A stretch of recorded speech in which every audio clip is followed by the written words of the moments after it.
For those thousands of marchers who assembled on the National Mall today, Dr. Martin Luther King Jr.'s immortal dream is a beacon of hope for America, even if it can seem impossible in a nation so deeply divided right now. How can we move forward as a nation together? Earlier today, I spoke with Reverend Dr. William Barber, co-chair of the Poor People's Campaign and a member of the National Board of the NAACP. Reverend, thank you so much for joining us.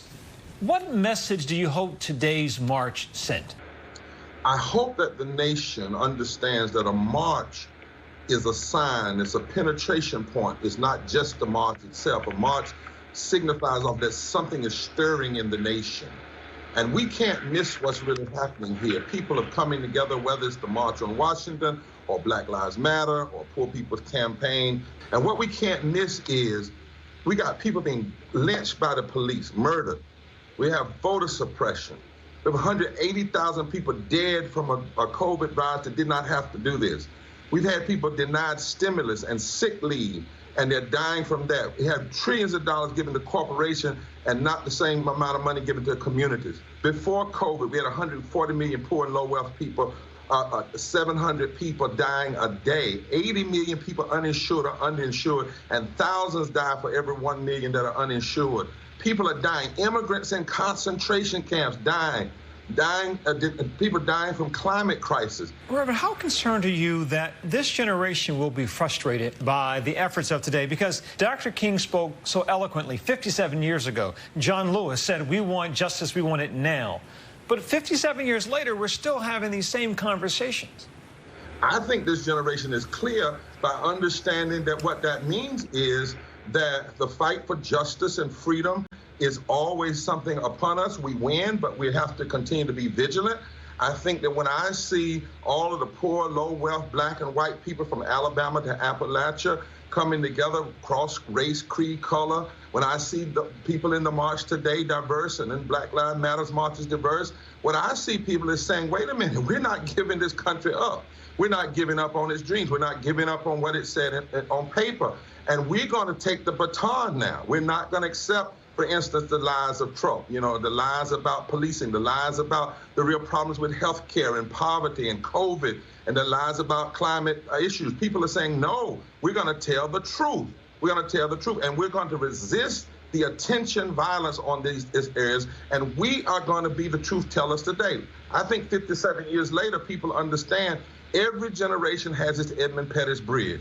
Every generation has its Rosa Parks moment. Every generation has its moment where it has to take on apartheid. Reverend, every conversation I have with you sounds like a sermon, and certainly I've heard you preach many times from the pulpit. And I've heard you say that racism doesn't just harm black Americans, it also harms poor white Americans. Why is that? Explain. Well, I've been thinking about this a lot since after Trump did what he did at the White House illegally yesterday, turning it into his own political backdrop. But the thing that troubled me most, there was so many lies about policy, but when he told that revisionist history and left out black people and left out Native people and left out poor white people and left out women and their struggle to vote and left out so many people, it reminded me that here's a man who engages in systemic racism in his policy. And once again, something my grandmother told me when I was young applies now. She said, son, if you scratch a liar, you'll find the thief. Well, racism is a lie.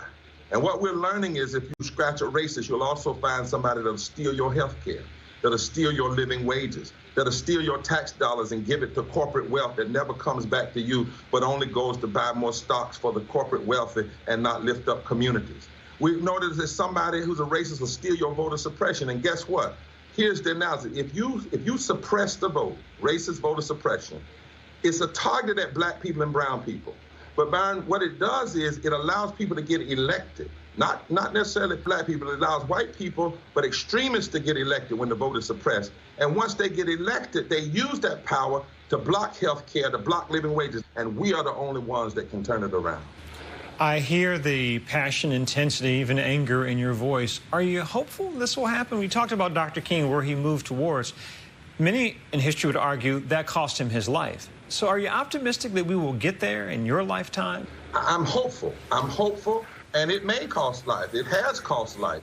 The reality is we have to decide in this life what we're going to use our lives for. And I'm hopeful if we come together across all these racial lines. Reverend Dr. William Barber, thank you, sir. Continue grace. We'll see you down the road. God bless you.